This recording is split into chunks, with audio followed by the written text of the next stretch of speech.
Bonjour et bienvenue dans Dissolution.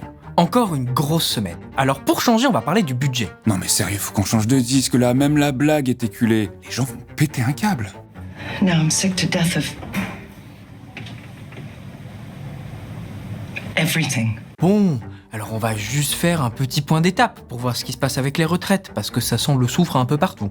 Sometimes I swear I just want to go into my bedroom, pull the covers over my head, and never do anything ever again.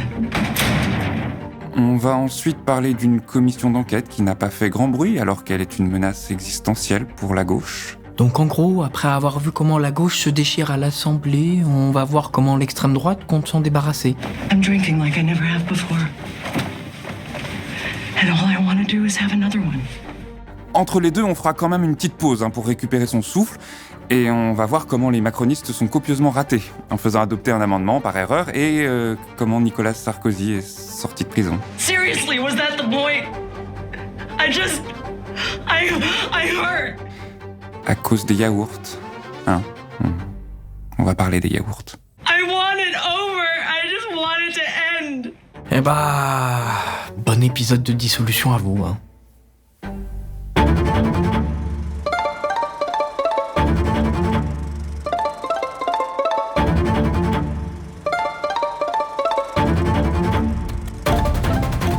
Je dissous donc ce soir l'Assemblée nationale. Mercredi 12 novembre 2025, la gauche s'est littéralement écharpée en séance. Mes chers collègues, ce n'est pas au gouvernement qu'il faut s'engager, c'est à ce Parlement de légiférer. Donc, plutôt que d'invoquer des prétextes fallacieux, reconnaissez que c'est une avancée pour des centaines de milliers de nos concitoyens. Bon non mais on va se calmer tout de suite, redescendre sur terre et se parler comme des adultes. Mais ce sont des adultes. Alors c'est pourquoi tout ce raffut? Eh bien, on vous le donne dans le mille, Émile. C'est à cause des retraites, et du PS, et de LFI, et de Lecornu, et de Macron, et de Le Pen. En effet, la discussion portait sur la concession faite par Lecornu pour s'épargner la censure des socialistes, le décalage de la réforme des retraites. En réalité, le débat est assez clair. D'un côté, le PS dit qu'ils ont eu des concessions pour améliorer le quotidien des gens, et de l'autre, LFI dit que le PS s'est fait arnaquer. Je suis abasourdi devant les circonvolutions de certains à gauche qui cherchent toutes les bonnes raisons pour ne pas voter ce qui va se constituer une avancée pour des centaines de milliers de nos concitoyens. Oui, c'est vrai que c'est surprenant, mais peut-être qu'ils ont de bons arguments en face, non? Pas une seule personne ne profiterait de ce décalage s'il devait rentrer en vigueur. Si vous faites 300 à 400 millions d'euros de dépenses supplémentaires par le décalage de la pension de retraite, mais que dans le même temps, vous faites 2 milliards d'économies en sous-indexant les pensions de retraite pendant 4 ans, ou 2,3 milliards d'euros d'économies en doublant les franchises médicales, personne n'y gagnera, y compris ceux qui pourraient partir 3 mois plus tôt à la retraite. En vérité, paieront davantage parce qu'ils auront des pensions de retraite sous-indexées ou des franchises médicales doublées. C'est sûr que ça sent l'arnaque cette histoire. Mais quand même, votez contre? Jamais je n'aurais imaginé qu'un homme ou une femme de gauche puisse appeler à voter contre un progrès social. Jamais je n'aurais imaginé qu'ils puissent, dans leur désir de grand soir, accepter l'idée de voter avec la droite la plus rétrograde et accepter de se poser des questions qu'ils ne s'étaient jamais posées jusque-là. Voter contre le progrès social, ça la fout mal. Mais du coup, ce décalage, il va être financé comment? Jamais je n'aurais pensé voir quelqu'un à gauche pouvoir invoquer des arguments sur le financement ou sur tel détail technique pour justifier un vote contre une avancée sociale que des syndicats eux-mêmes vous invitent à faire en respectant le monde du travail. Oh, c'est un peu léger ça en revanche. Le diable macroniste est dans les détails, tout le monde le sait. Est-ce que ça ne va pas être un peu compliqué d'expliquer ça à vos électeurs, que vous avez voté contre la suspension alors que vous vous êtes battu depuis plusieurs années contre cette réforme des retraites? Oui, mais encore une fois, si vous continuez à parler de suspension, ils vont peut-être finir par vous croire, mais c'est pas une suspension, c'est un décalage de 3 mois, d'accord? Et en échange de ce décalage de 3 mois, d'abord, il va y avoir des contreparties, parce que ça a été annoncé, donc ça, soit ça sera sur les malades pour payer ce décalage, soit sur les assurés sociaux, soit sur les salariés, soit sur les retraités. Au fond, c'est encore une fois le même débat sur la place des partis de gauche. Collaborer à un pouvoir néolibéral en essayant d'obtenir quelques petites concessions, ou assumer de ne pas céder ses avantages sociaux pour ne pas légitimer ce système en y participant. Et en plus de ça, on va se retrouver dans une situation, encore une fois, c'est pas anodin, où l'Assemblée, cette fois-ci, a voté la retraite de 64 ans majoritaire.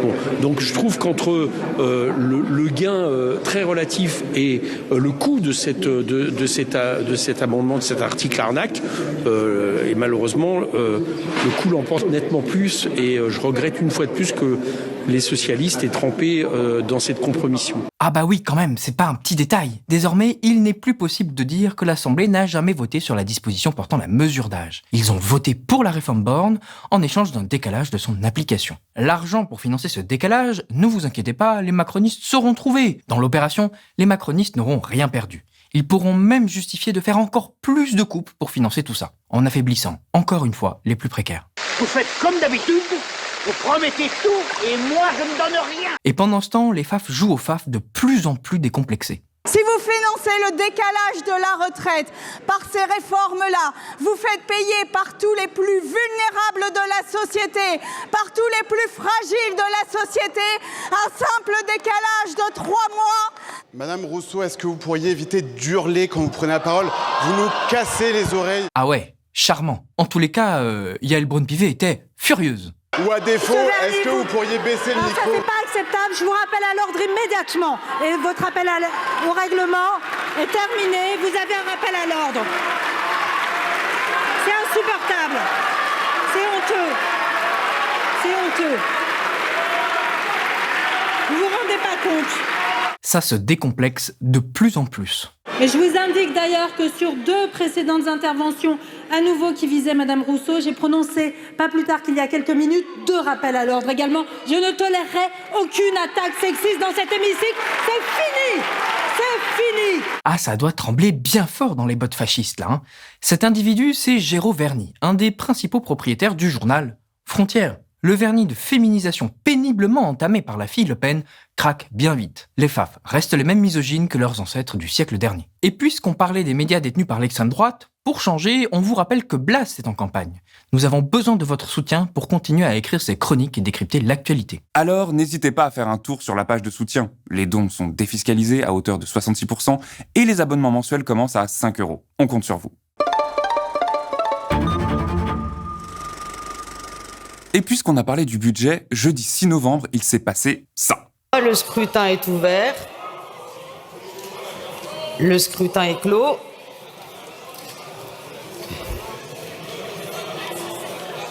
Votant 240, exprimé 230, majorité 116, pour 117, contre 113.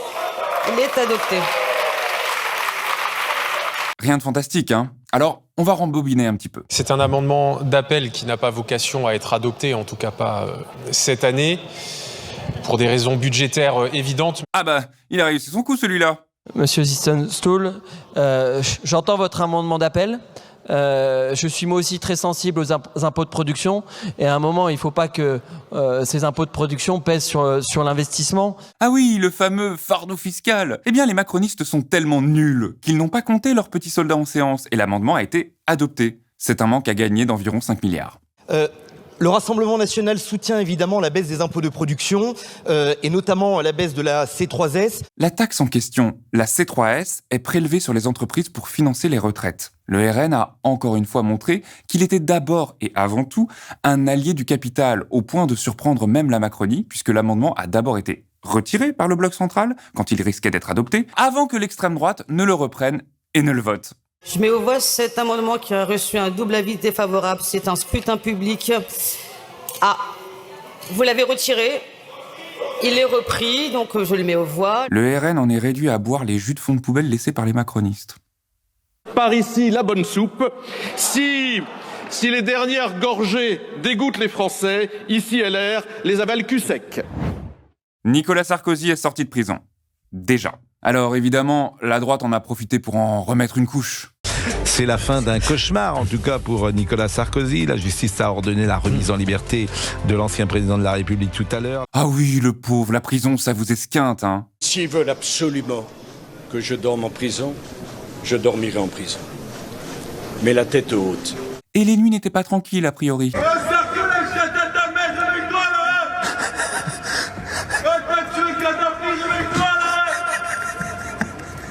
On était à la limite de l'intimidation.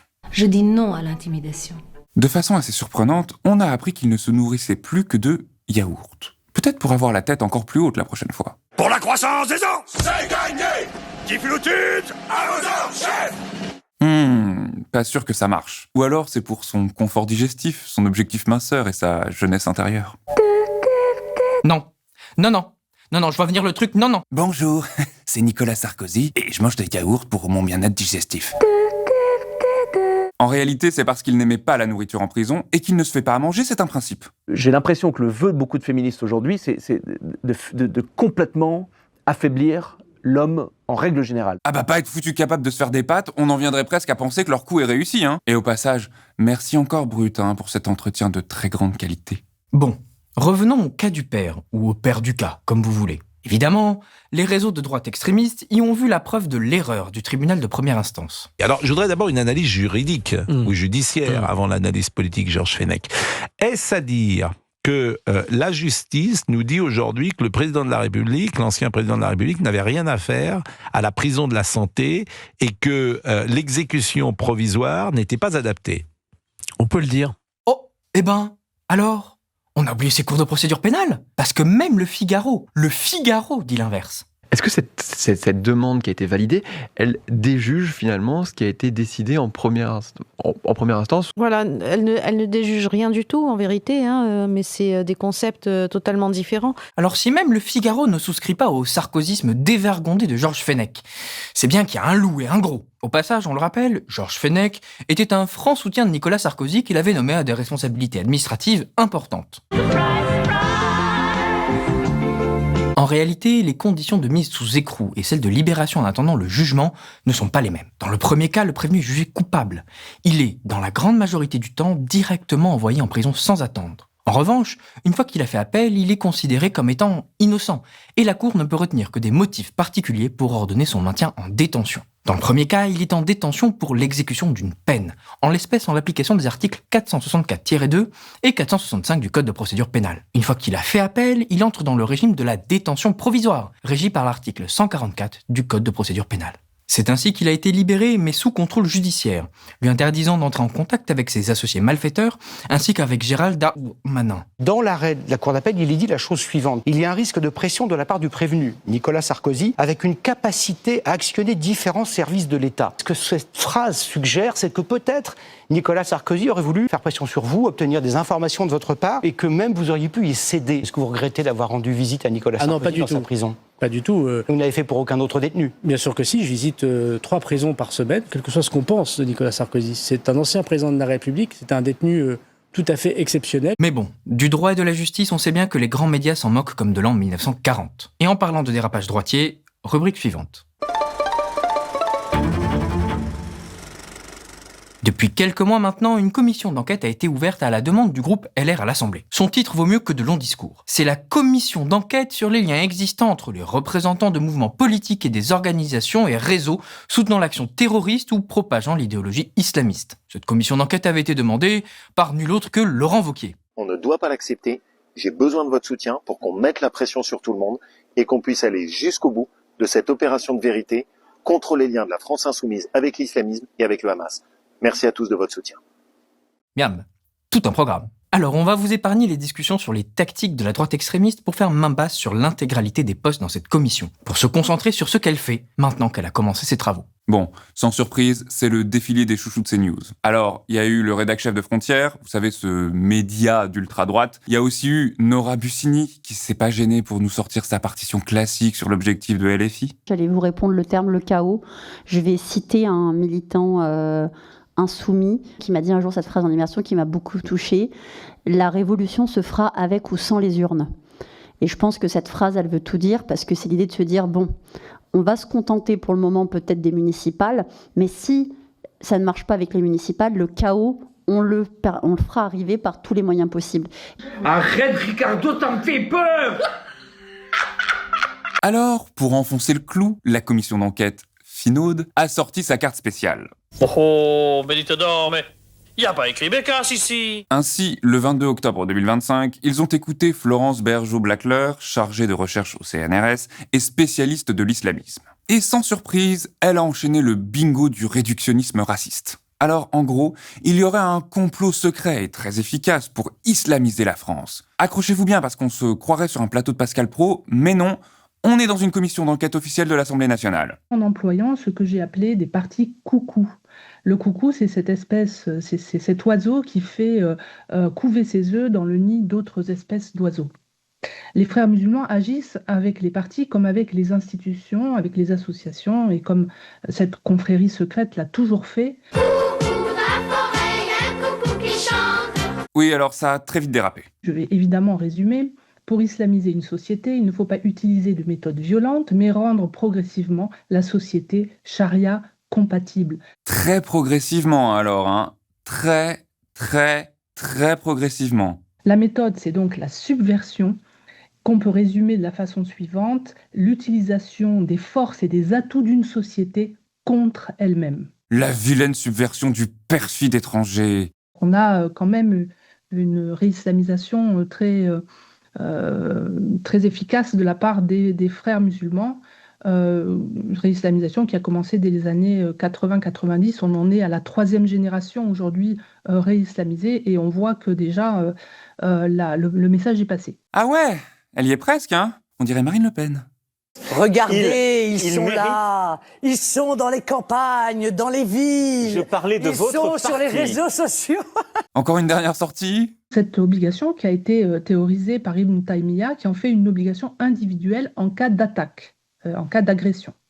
Elle a été reprise et réinterprétée par le frère musulman Saïd Qutb, par Abdullah Azzam, qui est le mentor d'Oussama Ben Laden. Oh bah dis donc, Oussama Ben Laden, c'est un point Godwin de droite ça, normalement, non? Et elle a continué à enchaîner les perles racistes. Pourquoi est-ce que ça fonctionne, cette alliance islamo-gauchiste? Eh bien parce que, pour les raisons donc militantes et idéologiques que je vous ai données, mais aussi parce que ils cèdent, mais tous les partis cèdent à la tentation clientéliste d'une population musulmane dont le vote est relativement concentré. Ah oui, donc représenter les intérêts à la tranquillité et à la vie collective des musulmans, c'est du clientélisme. Mais quand les citoyens sont blancs et chrétiens, c'est la démocratie. Alors selon elle, il y a bien une place pour les musulmans en France, hein. Alors il y a aussi des musulmans qui ne se reconnaissent pas dans cette offre islamique, qui ne la lisent pas, qui pratiquent chez eux leurs prières, qui vont manger halal à des degrés divers. On y est.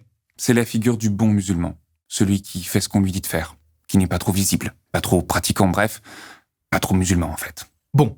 À première vue, pas besoin d'aller plus loin. C'est un vrai bingo des préjugés racistes et islamophobes. Les islamistes utiliseraient la lutte contre l'islamophobie pour dresser contre la France une force sourde et secrète qui s'organise et complote un peu partout en attendant le grand soir islamiste. Alors, comme ça fait vraiment très complotiste et pas vraiment scientifique, elle a déguisé tout ça avec des analyses pseudo-scientifiques et très hermétiques. Pour moi, je ne fais pas de distinction doctrinale entre les courants religieux conservateurs qu'on appelle en langage courant salafiste, piétiste, et les courants islamistes fréristes. Alors je savais pas qu'il pouvait y avoir une différence, mais d'accord. Ce sont des orthopraxes, c'est-à-dire des gens qui mettent la pratique avant tout, qui s'insèrent de fait dans le projet et l'idéologie frériste. Hein? Ortho quoi? Quand j'ai commencé il y a plus de 35 ans, la population était en voie d'assimilation, ce qui se voyait par exemple à travers la question du halal, où les musulmans disaient il y a un verset, le verset 5 de la sourate 5 du Coran, qui dit que la viande des gens du livre, c'est-à-dire des chrétiens et des juifs, est comestible pour nous. Alors si c'était le verset 5 de la sourate 5 sur la viande des crétins, c'est sûr que c'est une preuve scientifique. Bon, tout ça, c'est des effets de discours pour donner l'apparence de la légitimité scientifique. Parce que quand on regarde de plus près, les preuves avancées par cette scientifique au soutien de ces affirmations sont très contestables. Mais la majorité des musulmans ne se reconnaissent pas dans ces courants structurés. Quand ils sont pratiquants, ils suivent les prêches de la mosquée locale, celles de leur communauté d'origine. Ils lisent, quand ils lisent, la littérature proposée dans les librairies islamiques et les mosquées. La grande majorité de ces ouvrages traduits en français sont d'obédience salafi, donc un islam rigoureusement incompatible avec la vie et les valeurs européennes. La majorité de qui, de quoi, quand, où, par qui? C'est pas une preuve, ça, c'est une affirmation. Je connais ces questions-là depuis, plus de 30 ans. Ah ouais, elle sait. Elle a travaillé depuis 30 ans, alors pas besoin d'aller vérifier ce qu'elle raconte. Ça tombe bien parce que quelques instants plus tard, elle a sorti ça. C'est du CCIF, Collectif contre l'islamophobie en France, qui a été dissous en 2021 pour son implication dans l'affaire de l'assassinat de Samuel Paty. Alors ça, C'est vrai que le CCIF a été dissous pour ça. Mais côté preuve judiciaire, Mediapart a révélé que l'enquête n'avait pas trouvé de lien entre l'attentat contre Samuel Paty et le CCIF. À la boulette. Ah mais non, mais pas du tout. Elle persiste et signe. Le CCIF, donc, il a été établi par les procès qu'il y a un lien entre ceux qui ont amené le tueur de Samuel Paty à cet acte-là.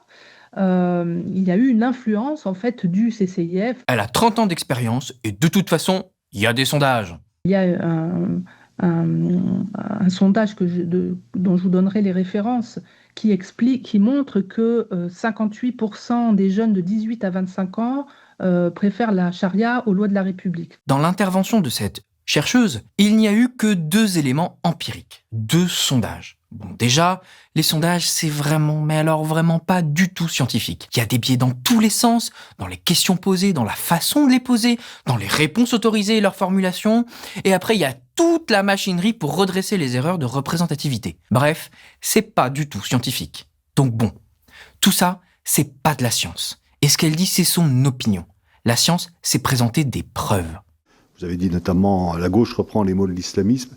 Est-ce que là-dessus, vous pourriez préciser quelle est votre position? Est-ce qu'il s'agit bien de la gauche dans son ensemble ou alors est-ce que c'est vraiment une partie de la gauche? Non, ma langue n'a pas fourché. Je considère que tant que la gauche Front Populaire en particulier n'a pas pris ses distances avec une gauche dite radicale, LFI, NPA, etc., qui manifeste son antisémitisme, je ne vois pas pourquoi on devrait la mettre en dehors. Toute alliance avec des partis qui s'expriment de cette façon, qui font alliance avec l'islamisme, est une forme de complicité. Non mais, on vit dans un monde parallèle là. La vraie science, ça ressemble pas à de vagues affirmations tout aussi péremptoires qu'absurdes. Le conflit israélo-palestinien déchire la gauche depuis les événements du 7 octobre. Ne pas voir la fissure créée, c'est vouloir la cacher pour justifier d'autres discours. Mais alors, à quoi ça ressemblerait une vraie étude scientifique sur des sujets comme ça? Bon, déjà, il faut mettre de côté, ce qui n'est pas peu dire, les biais racistes et xénophobes qui sous-tendent ces questions. Ne prenons qu'une seule de ces idées, l'influence du salafisme sur la gauchisation de la population musulmane. Pour le démontrer, inutile d'aller lire des bouquins ou écouter des spécialistes parler, hein. Ça, c'est de l'opinion. Il faut faire ce que la droite déteste, des enquêtes de terrain de grande envergure, posant la question aux personnes qui se considèrent musulmanes. Que lisent-elles vraiment? Ensuite, il faut faire un grand tableau, classer les lectures. Est-ce qu'au début de leur islamisation gauchiste, ils lisent des romans de gare pour finir par le Capital de Marx? Est-ce que le vote LFI augmente proportionnellement au degré de fréquentation de la mosquée? Ce qui sépare ce que je pense sur ce que les gens font et ce que les gens font vraiment, c'est un monde entier. Ça s'appelle la réalité. Il faut donc avancer des preuves pour estimer que le travail est scientifique. Alors rassurez-vous, il y a réponse à tout, hein. Alors, en tant qu'universitaire, quelle solution vous préconiseriez pour attirer l'attention des jeunes sur l'extrême complexité de la situation au Proche-Orient, afin d'éviter qu'ils ne deviennent finalement les idiots utiles de la mouvance islamiste en adhérant à une certaine forme d'antisémitisme? La première des choses que je vous dirais, bien sûr, c'est qu'on permette à des gens comme moi de revenir à l'université. Ah oui, d'accord. Donc en fait, si ces études scientifiques n'existent pas, c'est pas parce que les présupposés de départ racistes et xénophobes sont éclatés au sol, ni parce qu'elle n'a pas le temps ou la compétence, à force d'écrire ces livres pas scientifiques, mais c'est parce qu'on la censure. Moi, depuis que j'écris sur ces questions-là, j'ai toujours été un peu... en étant critique vis-à-vis de l'islamisme, on a assez peu lu mes travaux et chaque fois qu'on les a considérés, c'était pour les dénigrer. Mais non, il y a une raison beaucoup plus simple à ça. Ça s'appelle la recherche et le contrôle par les pairs. C'est pas très agréable, et je parle d'expérience, mais c'est la base de la science contemporaine. C'est inquiétant qu'après 30 ans, le concept n'ait pas été intégré. Je suis au CNRS, j'ai tous les diplômes, une HDR, et je ne peux plus enseigner dans une université. Alors déjà, chargé de recherche au CNRS, c'est vraiment pas mal du tout comme position. Être islamophobe ne donne pas de passe-droit, en tout cas pas encore. Au fond, le vrai problème de la fac en France, ce serait pas le manque de moyens qui devient désormais abyssal, mais ce serait l'islamo-gauchisme, bien entendu. En revanche, quand le CNRS, quelques années plus tard ou quelques mois plus tard, dit l'islamo-gauchisme n'existe pas, c'est une position parfaitement idéologique. Elle n'est fondée sur rien. On n'a pas encore montré ni qu'il existait ni qu'il n'existait pas. Oh, Des chercheurs au CNRS qui ne sont pas d'accord avec elle? Mais ne seraient-ils pas eux aussi de dangereux islamo-gauchistes qui protégeraient le complot contre la République? Mais en plus, généralement, la charge de la preuve tombe du côté de celui qui dit qu'un truc existe. Prouver qu'un truc n'existe pas, c'est quasiment impossible. Alors déjà, la stigmatisation des musulmans, il faut poser ce problème. Est-ce qu'elle existe? Est-ce que c'est parce qu'ils sont musulmans que les populations de tradition musulmane sont rejetées? On n'a jamais réussi vraiment à prouver ça formellement. Je vous donne un exemple. Est-ce qu'une femme émirati qui fait ses courses aux Champs-Élysées, est-ce qu'elle est victime d'islamophobie? Est-ce que l'épicier indonésien du quartier qui rend service, est-ce qu'il est victime d'islamophobie? C'est pas du tout certain. Ah ouais, bon. Donc c'est de la science au doigt mouillé avec des exemples tout pétés. Et puis quoi encore? Elle va nous raconter la vie heureuse de Soutane l'épicier et de Chérine la touriste sur les champs? La science, c'est pas la maison de Toutou version nazie. Moi j'aime l'ordre. On sait que c'est le rêve de l'extrême droite. Mais à côté de ces divagations nauséabondes, la réalité est tout autre. Menaces, insultes, mais aussi atteintes aux lieux de culte avec de plus en plus de tags racistes, de mosquées dégradées, voire incendiées comme ici dans le Loiret en février dernier. Les actes anti-musulmans sont en hausse ces 3 derniers mois. 79 au premier trimestre 2025, 46 à la même période l'an dernier, soit une augmentation de 72%. Ah, des chiffres, des données, des comparaisons, bah c'est pas mal, non? Et alors sur le fond de la question, à savoir les liens entre partis politiques et islamisme, il y a des chiffres, des trucs documentés? Il y a eu l'audition le 21 octobre 2025 de Nicolas Lerner, directeur général de la sécurité extérieure, qui était avant ça directeur général de la sécurité intérieure. Bref, un expert quoi. Alors bon, surprise, surprise, cette audition s'est faite à huis clos. Pas de vidéo donc. Bon, qu'est-ce qu'il dit, le chef du renseignement français, à partir du résultat de ces enquêtes administratives? J'en viens au lien entre ces organisations et certains mouvements politiques français qu'on aurait pu établir à partir de notre travail sur ces organisations. Premièrement, jusqu'à aujourd'hui, nous n'avons pas caractérisé en renseignement le fait que ces organisations fréristes aient théorisé ou défini une stratégie d'approche de tel ou tel parti ou de tel ou tel homme politique. Ah, mais elle disait quoi déjà, la spécialiste?